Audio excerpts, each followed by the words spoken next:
Hi folks, my name is Cole, and today on Investigate, Explore, Discover, we're joined by a very special guest who's going to give us a presentation on a new drug used to treat schizophrenia.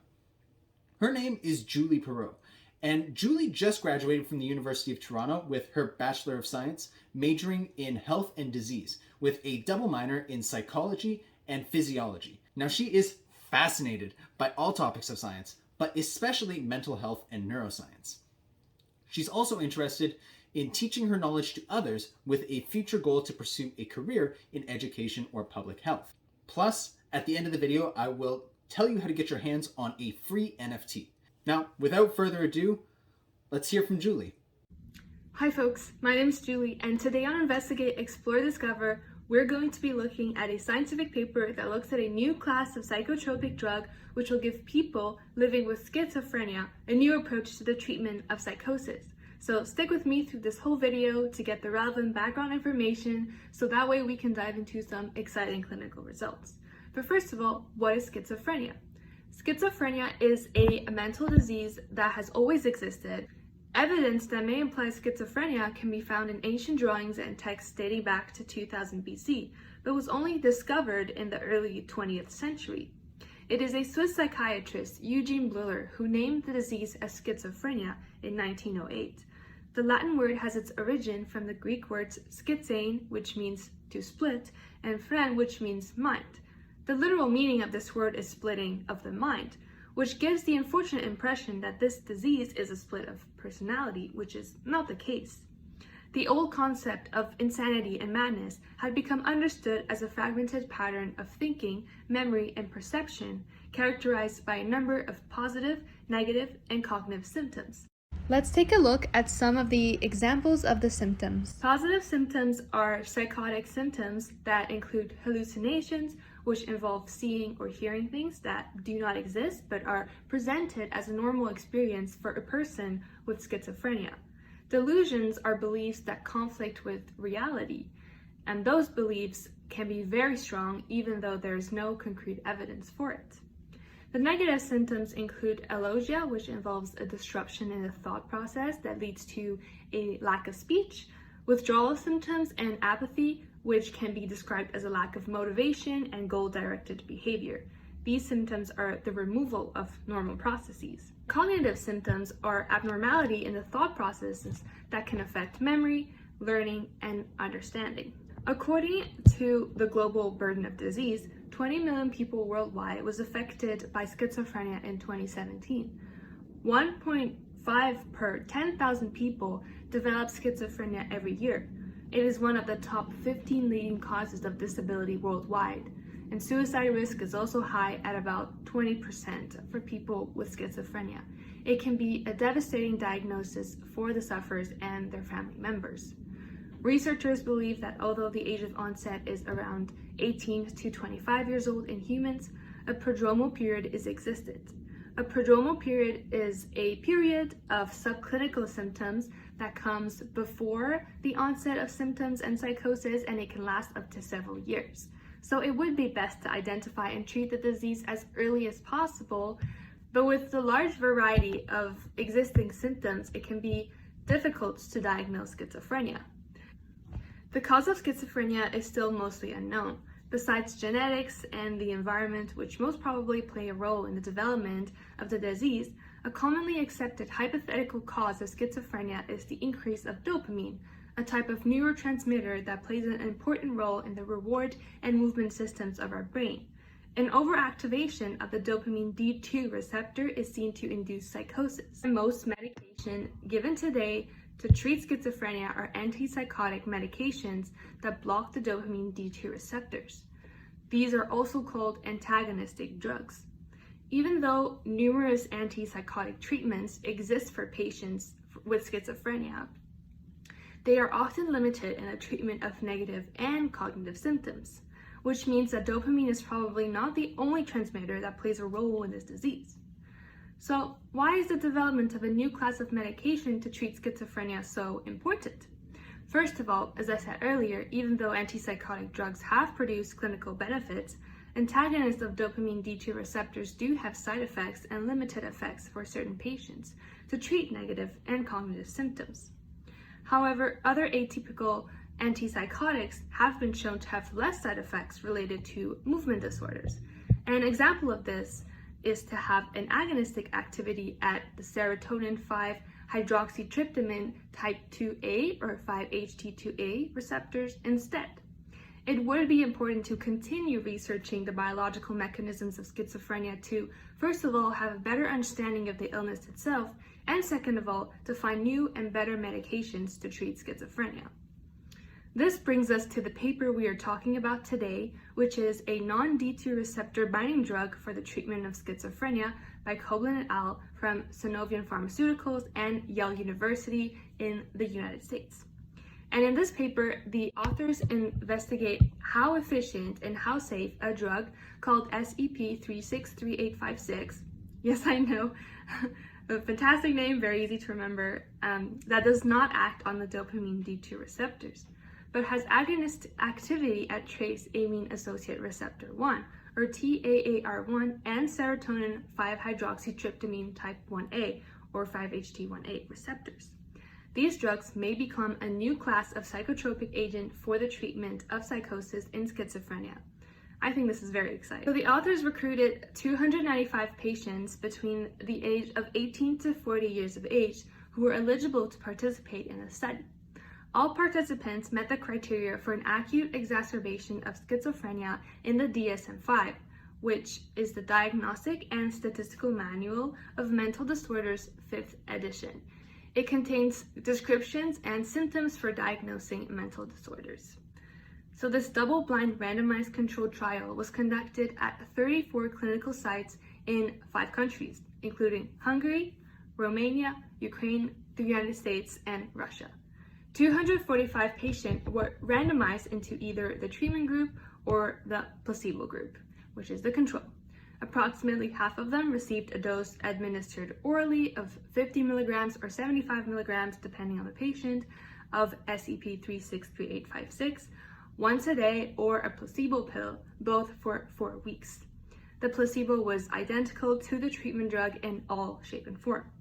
So again, the whole goal of this study was to identify whether or not SEP-363856 was effective to treat psychosis and negative symptoms of schizophrenia, and whether it was safe.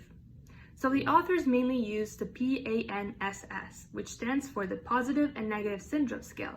As you can see here, there are items to test the positive symptoms, negative symptoms, cognitive, and general psychopathology. And the higher the scores, the more severe the symptoms are. The authors also used the Brief Negative Symptom Scale, BNSS, with subscales belonging to the construct of negative symptoms. The rest of the results also included changes from baseline in the scores of other scales, including the CGIS, which is the Clinical Global Impression of Severity Scale. Here also higher scores on this scale indicate higher severity of schizophrenia illness. And finally, the Montgomery-Åsberg Depression Rating Scale, or MADRS, was also used to score depression symptoms. Laboratory measurements such as vital signs, weight, fasting lipid, and glucose levels, and electrocardiography were taken to monitor adverse events and assess safety. Extrapyramidal symptoms were also taken and monitored. These measure movement disorders, symptoms, abnormal involuntary movements, and akathisia, which manifests as motor restlessness. Suicidality and sleep quality were also assessed.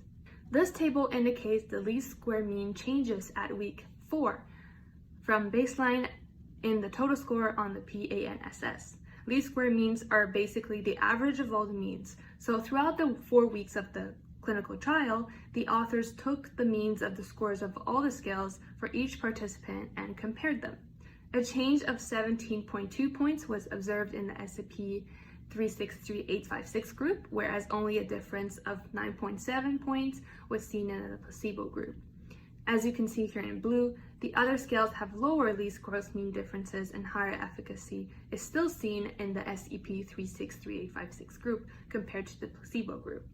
This graph shows that the SEP-363856 group seen in green here, had a greater decrease in mean change from baseline to week 4 in the positive and negative syndrome scale. To test the safety of the treatment, the authors recorded adverse events. The incidence of insomnia was measured, and the authors found that SCP-363856 actually improved sleep quality compared to the placebo group, and the extrapyramidal symptoms were similar in both groups. For severe adverse events, worsening of schizophrenia, sudden cardiac attack, suicide attempt were measured.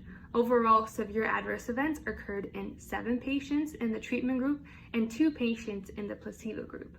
One patient suddenly died 7 days after she had taken the first 50 milligram dose of SCP-363856. It was later found that she had a history of hypertension and had coronary artery disease. There were no suicidal ideation in the SCP-363856 group, whereas there were 2 instances of suicidality among patients in the placebo group. For the laboratory measurements, short-term treatment with SCP-363856 did show an increase in body weight of 0.3 kilograms, reductions in total and LDL cholesterol levels, and no other metabolic laboratory values.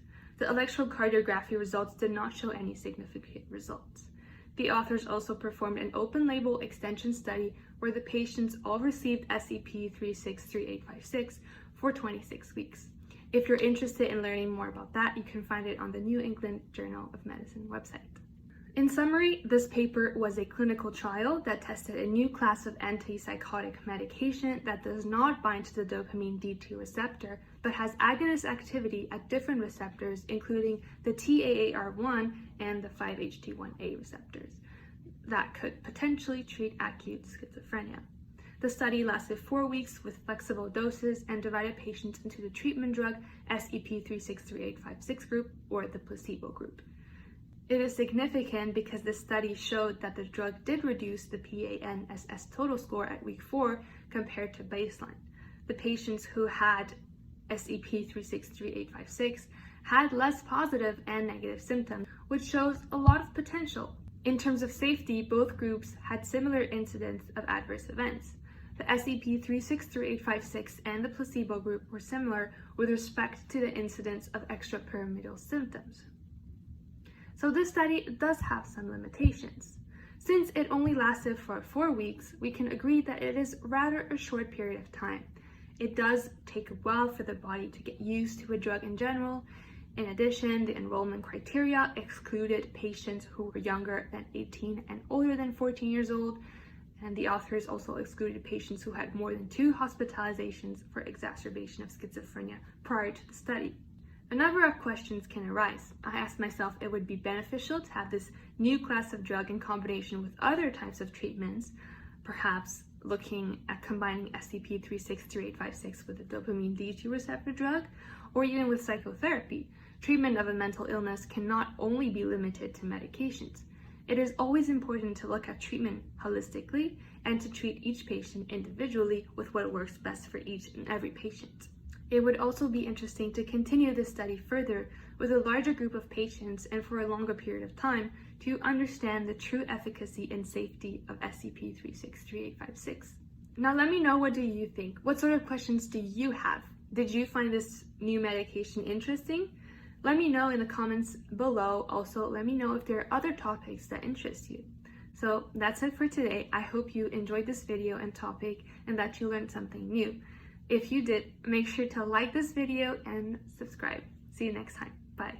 That was a great presentation, and I really enjoyed learning about how this new drug functions in a clinical trial. Now, if you've stuck around this long, you're probably wondering, where's that NFT that you mentioned? Now, this is what it looks like here. To get your hands on it, you're going to need to go to Investigate, Explore, Discover's Twitter page at Invextus. And you're going to need to follow the page and retweet the tweet about this video. After doing that, I will send you a link so that way you can get your very own hands on this NFT. Well, I hope that you learned something and enjoyed your time doing so. With that, I will see you next time.